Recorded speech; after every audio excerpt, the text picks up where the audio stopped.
Amén, gloria a Dios. Tommy era el menor de 6 hermanos, una familia pobre. Pero eso no era problema para Tommy y sus hermanos, pues eran muy unidos y creativos a la hora de inventar algún juego. Podían pasar horas entretenidas con muy poco, como por ejemplo jugar a la sombra de las velas haciendo sombras chinescas, o con 5 piedras jugar a la payaya. A veces se juntaban con todos los amigos del vecindario y jugaban a la pelota, a las chapitas, a las escondidas, a los países y tantos otros entretenidísimos juegos. La infancia de Tommy con sus hermanos y amigos del vecindario fue entretenida. Pero no todo era diversión en la vida de Tommy. Afuera, con sus amigos, todo era divertido, pero dentro de la casa la historia era muy distinta. El padre de Tommy era alcohólico y para colmo violento. Tommy creció con una imagen de su padre siempre de un hombre ebrio, un hombre que decía palabrotas, arrojaba cosas. Llegaba a la casa con el único interés de golpear a su esposa. En ocasiones Tommy y sus hermanos se escondían debajo de la mesa a la hora de llegada del papá, puesto que si se los topaba en el pasillo, de seguro algún golpe les llegaba. Hasta aproximadamente los 10 años, Tommy le tenía terror a su padre. Lo veía y temblaba. Luego en la adolescencia el sentimiento ya no era terror, sino odio. Tommy era algo introvertido y no expresaba mucho lo que sentía. Parecía firme. A veces no lloraba. Es como si la vida lo hubiera moldeado a ser alguien duro. Así se veía por fuera. Pero por dentro su vida era un caos. Su cabeza era un campo de batalla. ¿Te puedes imaginar el tipo de pensamientos que pasaban por la cabeza de Tommy en las noches? Bombardeo de pensamientos de todo tipo. Esto fue así por años. Cada vez que Tommy veía violencia intrafamiliar y las escenitas de su padre, en su interior él se decía, nunca seré como mi papá. Y esta frase la repetía vez tras vez, nunca seré como mi papá. Este sentimiento, este pensamiento en su cabeza comenzó a formarse con los años. En su adolescencia, cuando ya Tommy podía encarar a su papá, se atrevía y le decía, nunca seré como tú. Ya no era un pensamiento solamente, sino que ya lo verbalizaba, lo declaraba, lo pronunciaba y decía, nunca seré como mi papá.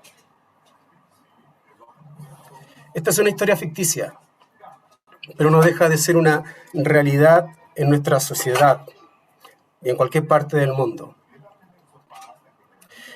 La historia termina cuando ya adulto el padre de Tommy falleció producto de cirrosis, obvio. Los hermanos de Tommy son todos profesionales, tienen familia, casa. Tommy también está casado. Pero hay una diferencia entre la vida de Tommy y la de sus hermanos. Tommy poco a poco fue envolviéndose en el sucio vicio del alcohol. Y al igual que su padre, Tommy terminó siendo un alcohólico violento que golpeaba a sus hijos y a su esposa. Tommy ya no mostraba cariño, solo violencia. Aquello en lo que tanto pensó durante su niñez, nunca seré como mi padre, finalmente se volvió irónicamente su realidad. Aquello en lo que pensó que no se convertiría, finalmente en eso se convirtió. ¿Qué falló? ¿Qué pasó con Tommy? ¿Qué pasó aquí? ¿Cuál fue el fallo? Lo que pasó aquí, sin saberlo, es que Tommy autosaboteó su cerebro. Pues el pensamiento nunca seré como mi papá fue tan fuerte, las imágenes, la palabra papá, alcohol, violencia, papá, alcohol, violencia, pasaron a estar primeras en el top 1 de lista de pensamientos, del ranking de pensamientos en su cerebro. Lo primero que pensaba Tommy era en esto. Se arraigó tanto este pensamiento en su cerebro que finalmente en eso se convirtió. He querido llamarle este mensaje, somos lo que pensamos. Y con esa introducción quiero profundizar en esto. El cerebro trabaja con el pensamiento que siempre está en tu cabeza. Aunque Tommy pensaba, nunca seré como mi papá, el cerebro no lo entiende como una expresión negativa. El cerebro solo sabe que es el pensamiento que prima sobre otros. Son las palabras que más se repiten. Y finalmente genera una condición en la persona en base a los pensamientos más fuertes. Tengo algunos datos. Según la ciencia, el 75% de las enfermedades vienen de la forma de pensar.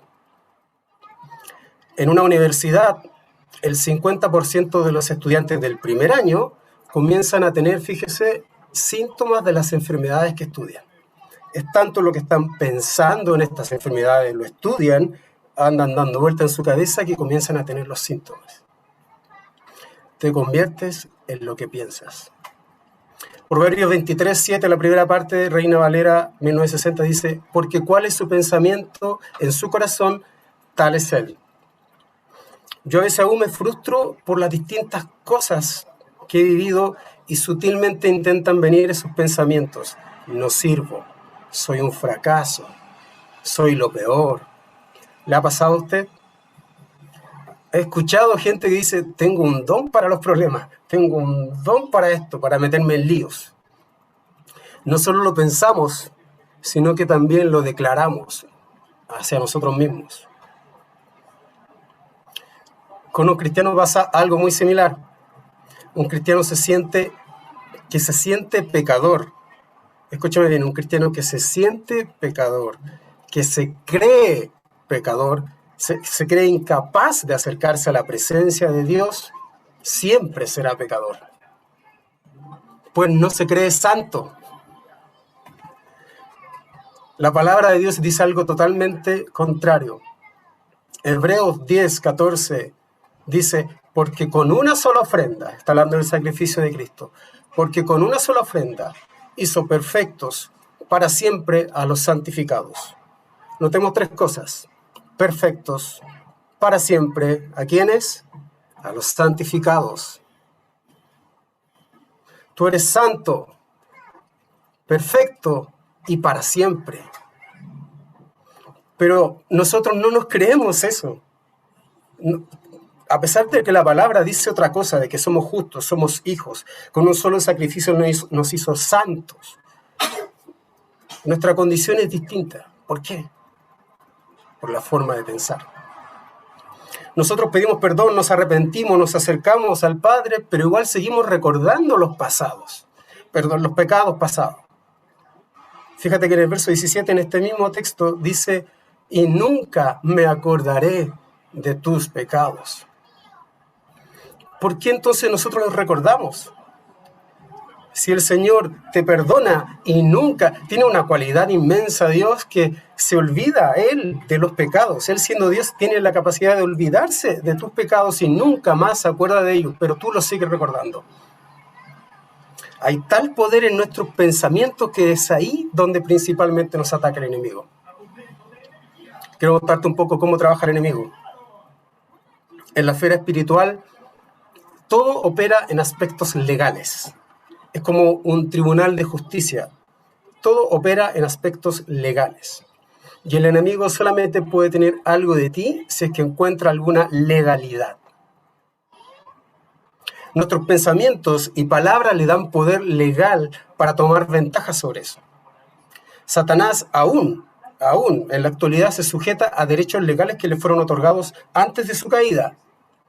Pero estos van a ser eliminados cuando Cristo tome dominio sobre toda nación en el milenio. Entonces Satanás será atado. Pero mientras tanto, él se presenta aún como acusador ante el tribunal, presentando cargos legales en tu contra. Me imagino a Satanás presentándose diciendo, ella declaró que tenía un don para traer problemas. Por lo tanto, pido permiso para atacarla en eso. Tengo derecho legal por las palabras que ella declaró. Proverbios 6:2 dice, te has enlazado con los dichos de tu boca y has quedado preso en los dichos de tus labios. Proverbios 18:21 dice, la muerte y la vida están en el poder de la lengua y el que ama comerá sus frutos. con esto que le estoy diciendo, debe recordar seguramente usted la historia de Job. Se menciona a Satanás como el acusador. Bueno, esto no es solamente válido en el Antiguo Testamento. También en el Nuevo Testamento, Satanás se presenta como el acusador. No lo sabe, seguramente se está dando vueltas. ¿Dónde sale esto? Bueno, nuestra versión Reina Valera no nos sirve para eso. Así que hay que acudir al griego para darnos cuenta de que Satanás en el Nuevo Testamento también se presenta como acusador. Quiero invitarlo a Primera de Pedro, capítulo 5, verso 8. Dice: sed sobrios y velad, porque vuestro adversario, el diablo, como león rugiente, anda alrededor buscando a quien devorar. Aquí la palabra clave es adversario. Y viene de la palabra griega antidico, que significa el que trae una demanda. ¿Recuerda que le dije que todo funciona en aspectos legales en lo espiritual? El adversario, el diablo, el acusador, trae una demanda. ¿Y dónde mejor que en un tribunal de justicia? Este término se usa en términos de tribunales de justicia y se usa acá, en este versículo. Luego tenemos otra escena. Se recuerda luego de la Santa Cena, Jesús con sus discípulos sale ya para ser entregado y en un momento va caminando con Pedro. Lucas 22:31 relata lo siguiente: Jesús diciéndole a Pedro: Simón, Simón, he aquí Satanás os ha pedido para zarandearos como a trigo. He aquí Satanás os ha pedido para zarandearos como a trigo. Aquí la palabra clave es pedido. Si no entendemos los aspectos legales, aquí no vamos a entender mucho. La palabra pedir aquí es la palabra exaiteo y se usa para solicitar algo legalmente. Escúcheme bien, lo que está pidiendo Satanás es, de acuerdo al significado de la palabra exaiteo, una entrega completa. Es una toma de control completa. Es lo mismo que hizo con Job. Está pidiendo sobre Simón una entrega completa de él, totalmente desprotegido de la cobertura del Padre. Es la única vez en toda la Biblia donde se usa esta palabra, aquí, en Lucas 22:31. Satanás pide que Pedro sea quitado por completo de las manos de Dios y puesto totalmente en su poder. ¿Se da cuenta? Es una petición macabra. Yo no sé qué sabía Jesús. Quizás en otro lugar, en otra dimensión, estaba ocurriendo esto, y entonces él le dice a Simón: Satanás ha pedido por ti. Pero luego le dice: pero yo, aleluya, esto me emociona, pero yo he rogado por ti. Jesús, el abogado perfecto, rogó para que la fe de Pedro no le faltara. Cada vez que las tinieblas puedan tomar ventaja de lo que declaramos sobre nosotros mismos, lo harán sabiendo que pueden hacerlo legalmente. Quizás por eso Pablo nos dice en Efesios 4:27, no deis lugar al diablo. Si pudiésemos entender a cabalidad lo que nos está recomendando Pablo, entenderíamos, no le daríamos ningún espacio pequeño a Satanás, ninguna oportunidad, ningún pensamiento negativo, ningún chisme, ninguna palabra negativa o de ofensa hacia otra persona, ningún espacio. Porque las veces en que declaramos algo, aunque sea en broma, algo sobre nosotros, en el fondo lo estamos creyendo y en eso nos convertimos y el acusador toma esa declaración.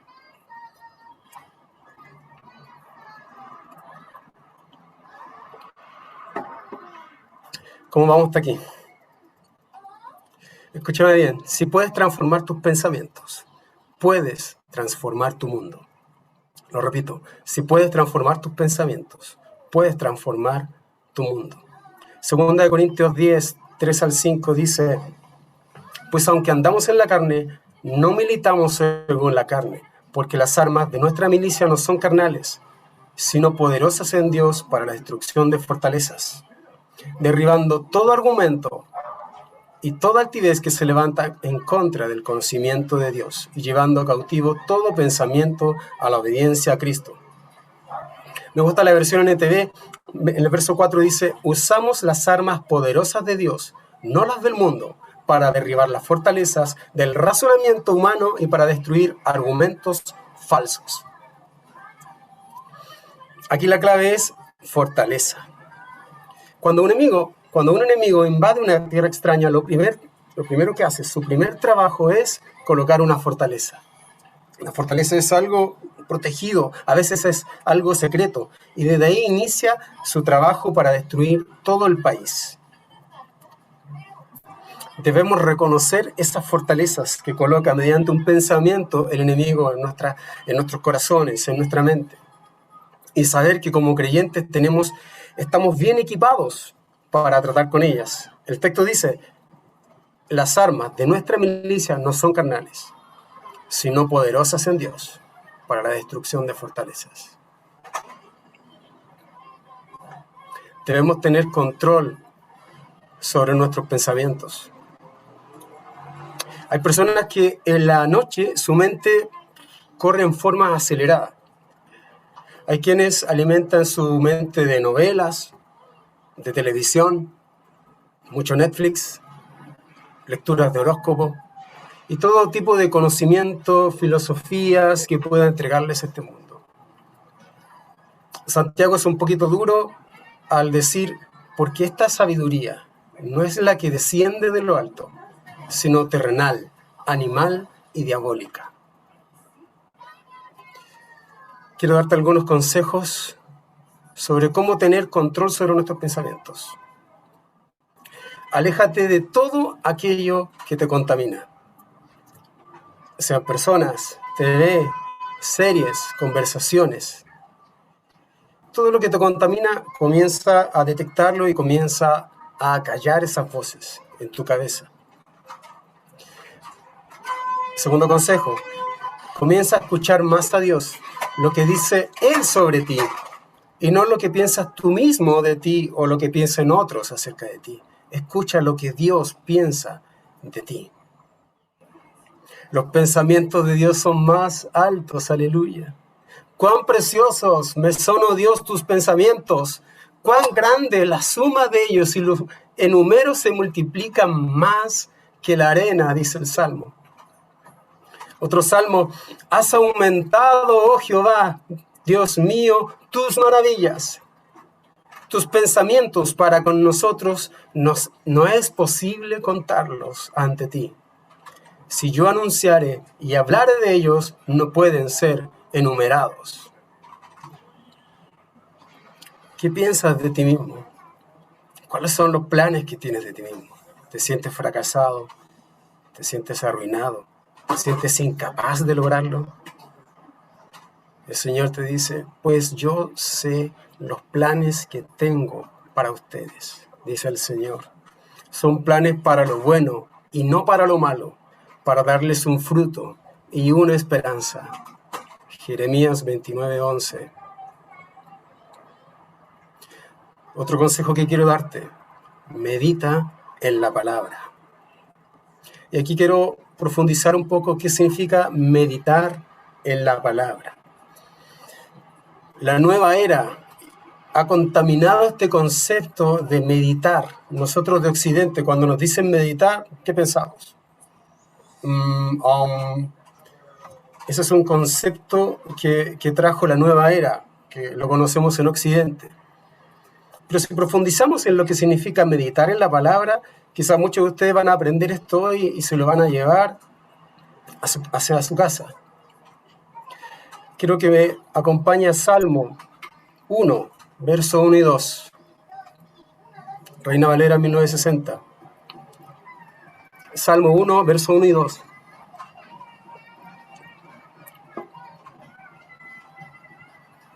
Bienaventurado el varón que no anduvo en consejo de malos, ni estuvo en camino de pecadores, ni en silla de escarnecedores se ha sentado, sino que en la ley de Jehová está su delicia, y en su ley medita de día y de noche.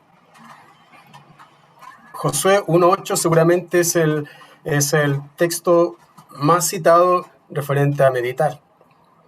Dios le dice a Josué: nunca se apartará de tu boca este libro de la ley, sino que de día y de noche meditarás en él, para que guardes y hagas conforme a todo lo que en él está escrito. porque entonces harás prosperar tu camino y todo te saldrá bien. La palabra meditar, para profundizarla, hay que ir al hebreo. Dado que estamos en el Antiguo Testamento, hebreo. Y la palabra meditar viene del hebreo hagá. Espero haberlo pronunciado bien, hagá. Y significa, escúcheme bien, meditar, gemir, llorar, rugir, pronunciar, hablar. Así que no tiene relación, no se compara nada al concepto de meditar que nos introdujo el New Age. Porque aquí está implícito el hablar, pronunciar, rugir, gemir, llorar. Para nosotros los de Occidente, meditar es un ejercicio mental, pero bíblicamente es reflexionar sobre algo. Es ponderarlo en la mente, murmurarlo, contemplar un pensamiento y repetirlo en voz suave pero audible. Entonces uno se reserva las palabras para sí mismo, es como una lectura en voz baja, con repeticiones. Eso es lo que le está diciendo Dios a Josué. Nunca se apartará de tu boca el libro de la ley, sino que de día y de noche meditarás. No se aparta de tu boca, meditarás. Es una repetición, una lectura en voz suave para ti mismo. Es un ejercicio de repetición. Estás alimentando tu corazón, tu mente de la palabra de Dios. Eso es meditar bíblicamente hablando. Ese es el significado que se encuentra en la primera parte de Josué 1:8. Así que en el lenguaje de hoy, meditar significa pensar sobre y confesar. La meditación, pensar sobre y confesar, es la manera más rápida de renovar tu mente, tu entendimiento y de recibir el conocimiento de la revelación referente a la palabra de Dios. Es la manera que Dios nos ha dado para fortalecer una fe firme en nuestros corazones. Escucha lo siguiente: la meditación trae revelación y esta trae manifestación. Lo digo de nuevo, la meditación trae revelación y esta trae manifestación. O lo digo al revés, no hay manifestación sin revelación y no hay revelación sin meditación. Meditar en la palabra, por supuesto. Así que cuando en realidad estudiamos la palabra, incluso soñamos con la palabra, ¿le ha pasado? Soñar con la palabra y recibimos revelaciones en las noches. Salmo 16:7 dice: bendeciré a Jehová que me aconseja, aún en las noches me enseña mi conciencia. No sé lo que usted sueña en las noches, no sé lo que tú sueñas en las noches. ¿Tienes pesadillas? ¿Tienes sueños que no son para nada placenteros? Una forma de controlar nuestros sueños, sí, me escucho bien, de controlar nuestros sueños es controlando nuestros pensamientos, pues soñamos lo que pensamos, soñamos lo que vivimos. Siempre le aconsejo a mi hijo, antes de acostarte, que lo último que vean tus ojos, lo último que leas sea la palabra de Dios. Pues en la noche el Señor te hablará si lo último que ves es la palabra. Si lo último que ves es Instagram, claramente no te va a hablar el Señor. Si lo último que ves es YouTube, TikTok, menos. Esta forma de meditar en la palabra, la que le expliqué recién, dio origen a lo que hoy día se conoce como lectio divina. No sé si alguien lo ha escuchado. Lectio divina. La lectio divina es una lectura orante. Leo, reflexiono, oro en respuesta a lo que recibí. Es un diálogo. Es una forma de hacer oración que hacían los antiguos rabinos. En las sinagogas judías, donde se leían las escrituras y había meditación de la palabra, era lectura, meditar, reflexionar y orar en respuesta a lo que se estaba leyendo. Esto se enseñaba para comprender mejor la palabra. Algunos padres de la iglesia, como Orígenes, por ejemplo, vieron la importancia de esto y de este modo fue desarrollándose en los monasterios. La iglesia católica hasta el día de hoy ha ido desarrollando la lectio divina. A veces nosotros pensamos como cristianos evangélicos que no, ser católicos del diablo, pero no. Esta es una antigua tradición judía, la lectio divina. Y hoy día en los monasterios se ha convertido en un pilar importante en sus vidas. Quiero hacer un ejercicio, una pausa con ustedes. Quiero practicar algo de la lectio divina. Algo. Quiero, por favor, que se concentre, que cierre sus ojos, apague su celular. Solo un minuto. Apague su celular, se concentre, apague el televisor, toda distracción.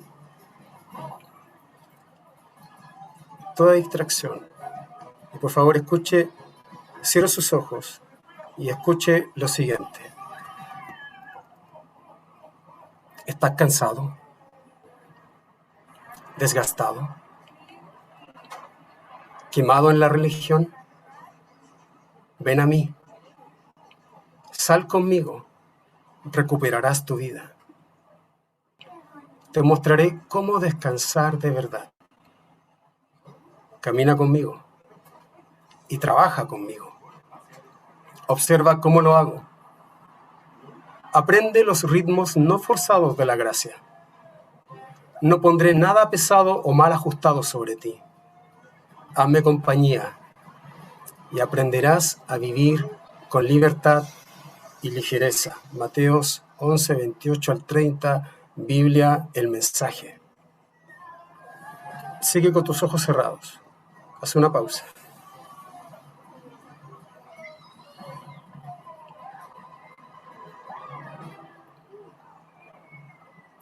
Voy a leerlo otra vez.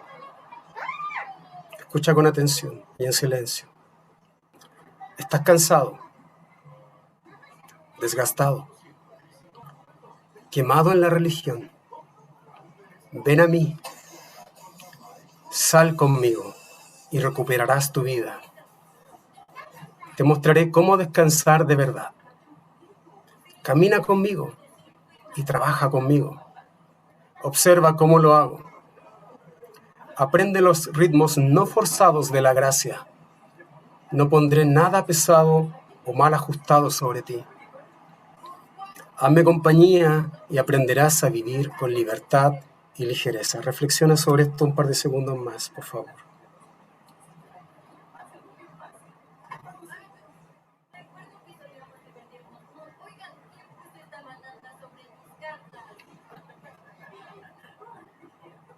Seguramente hay alguna palabra, alguna frase que quedó dando vueltas. Seguramente ahí hay un rema, hay algo que Dios te quiere hablar. Este ejercicio de lectio divina te puede ayudar a profundizar más en la palabra de Dios. Quiero ir cerrando ya y quiero orar por todos aquellos para los cuales el acusador quizás pudo haber tomado ventaja y encontró un derecho legal sobre alguna declaración, y producto de esto te está robando tu bendición, está deteniendo tu crecimiento espiritual. Sin embargo, quiero decirte algo. Tú tienes la herencia de anular toda acusación en tu contra. Lea, por favor, anote ahí, Isaías 54, 17, Reina Valera 1960. Ninguna arma forjada contra ti prosperará, y condenarás, escuche bien, toda lengua que se levante contra ti ¿en qué? En juicio. O sea, toda acusación. Esta es la herencia de los siervos de Jehová, y su salvación de mí vendrá, dijo Jehová. Tienes la herencia de anular toda acusación en tu contra. Aleluya. Yo tengo una fórmula, si pudiera decirlo, llamarlo de esta manera, y quisiera practicarla con todo aquel que quiera practicarla en este momento. Una fórmula para ser libre. Voy a contarte, son 4 pasos. Primero, detectar qué fue lo que le dio derecho legal a las tinieblas. ¿Qué fue lo que le dio derecho legal a las tinieblas? Detectarlo. Segundo, arrepentirse y renunciar a esa declaración. A veces la declaración no vino de ti mismo. De pronto puede haber venido de tus padres, de tus antepasados, de alguna expareja, de algún profeta, que por equivocación, error, no sé, hizo alguna declaración que te afectó. Hay que arrepentirse de todo eso, de toda declaración tuya, de tus padres, tus abuelos, profetas, exnovios, etcétera, que pueden haber declarado sobre ti y que no te trae bendición. Tercer paso, pedirle a nuestro abogado Jesús que anule toda acusación en nuestra contra y la clave en la cruz. Cuarto paso, recibir esa libertad. Yo te quiero invitar en este momento que cierres tus ojos. Cierra tus ojos por unos segundos y por favor pasemos por el primer paso. Detecta lo que le dio derecho legal a las tinieblas. Y aunque no podamos verlo, detecta lo que le dio derecho legal a las tinieblas. sabemos que está Tu sobre. pasado, tu presente, fue alguien, fuiste tú mismo. Pensamiento, viste alguna película y te marcó, no sé, y pensaste algo malo sobre ti. Detecta, ¿lo tienes detectado? Ahora arrepiéntete. Si no es tu culpa, entonces perdona a quien lo hizo. Perdónalo ahora. Entrégaselo a Jesús. No tienes por qué llevar esa carga. No tienes por qué llevar esa mochila tan pesada. Jesús te dice, mi yugo es fácil, es ligera mi carga. Echa sobre mí tu carga que yo la llevaré. Jesús te ofrece gratuitamente llevar esa carga. Tú no tienes por qué llevarla. Perdona y pide perdón, es el segundo paso. Ahora, habiendo detectado, habiendo pedido, habiéndose arrepentido, pídele ahora a Jesús, tu abogado, que anule toda acusación que el acusador ha presentado, todo cargo que el acusador ha presentado en contra de ti y está deteniendo tu bendición. Jesús, anúlala ahora en el nombre poderoso y tu nombre poderoso y clávalo en la cruz. Cuarto paso, ahora recibe la libertad. Por favor, levanta tus manos. Recibe la libertad que Cristo te da. Y ahora yo quiero orar por ti. Jesús, yo te doy gracias. Te doy gracias por este tiempo. Gracias por tu palabra. Gracias por tu presencia. Gracias por lo que tú haces. Gracias, Señor, porque tú derribaste, Señor, en la cruz toda acusación en mi contra. Esa larga lista que el acusador presentó, esos cargos que presentó contra mí, contra mis hijos, contra mi familia, hoy son anulados y clavados en la cruz. Recibo la libertad que Cristo me da. En el nombre de Jesús. En el nombre de Jesús. Amén. Amén. Gloria a Dios.